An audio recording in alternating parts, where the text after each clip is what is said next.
पिटारा पंचतंत्र का। नमस्कार। कैसे हैं हमारे प्यारे बच्चे? आज मैं मोना आपका अभिनंदन करती हूँ। आज के कार्यक्रम में पिटारा पंचतंत्र का। बच्चों, हमारी पंचतंत्र की कहानियों का क्या कहना?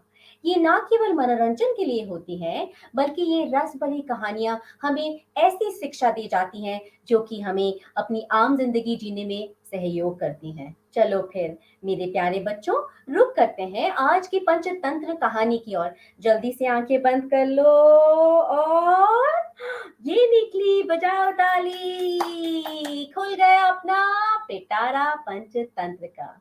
बच्चों, हमारी आज की कहानी का नाम है दो बिल्ली और बंदर।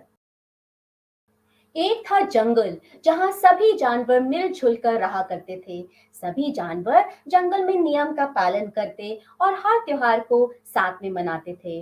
उन्हीं जानवरों में चीनू और लीनू नाम की दो बिल्लियां भी थी। वे दोनों बहुत अच्छी सहेलियां थी और एक दूसरे का साथ कभी नहीं छोड़ती थी। बीमारी में एक दूसरे का ख्याल रखना, बाहर साथ आना जाना, यहाँ तक कि वो दोनों खाना भी साथ ही में खाते थे। जंगल में रहने वाले सभी जानवर उनकी दोस्ती की तारीफ करते थे। एक बार की बात है, जीनू को किसी काम से अकेला बाहर जाना पड़ा।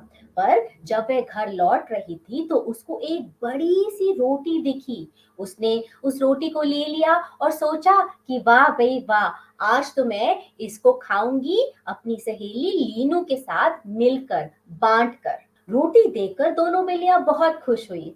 उन्होंने रोटी के दो टुकड़े तो कर दिए, पर दोनों टुकड़े बराबर नहीं हुए। उन्हें एक टुकड़ा बड़ा और दूसरा टुकड़ा थोड़ा सा छोटा लगा। वैसे तो वो दोनों बिल्लियां बहुत ही अच्छी सहेलियां थी और आज तक कभी किसी बात पर उन्होंने मन मुटाव या भेद नहीं किया, लेकिन आज कुछ तनाव पैदा सा हो रहा था।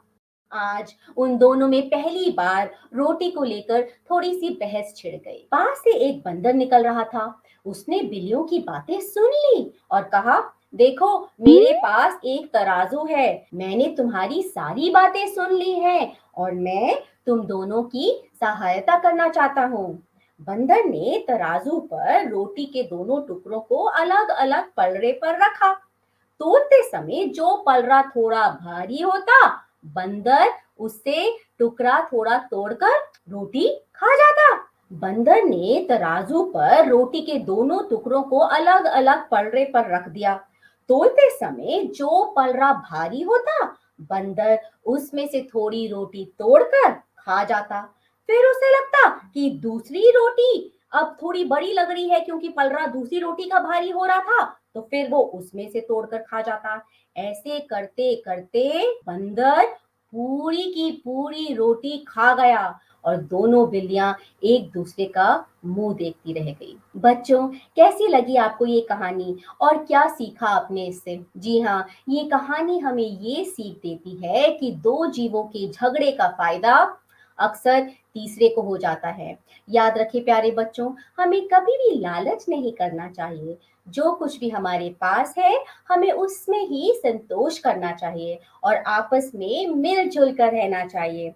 लालच करने से जो हमारे पास होता है उससे भी हाथ धोना पड़ता है। तो मेरे प्यारे बच्चों, इस सीख को हमेशा ध्यान में रखिएगा और जुड़े रहें हमारे साथ। यही आशा है कि आप हमारी पंचतंत्र की कहानियां सुनते रहें, इनसे सीख पाते रहें और जीवन में बस खुश रहें। अब मोना आपसे आज्ञा चाहती है। वादा करती हूँ कि आपसे फिर मिलूंगी जल्द। तब तक अपना ध्यान रखिएगा। नमस्कार।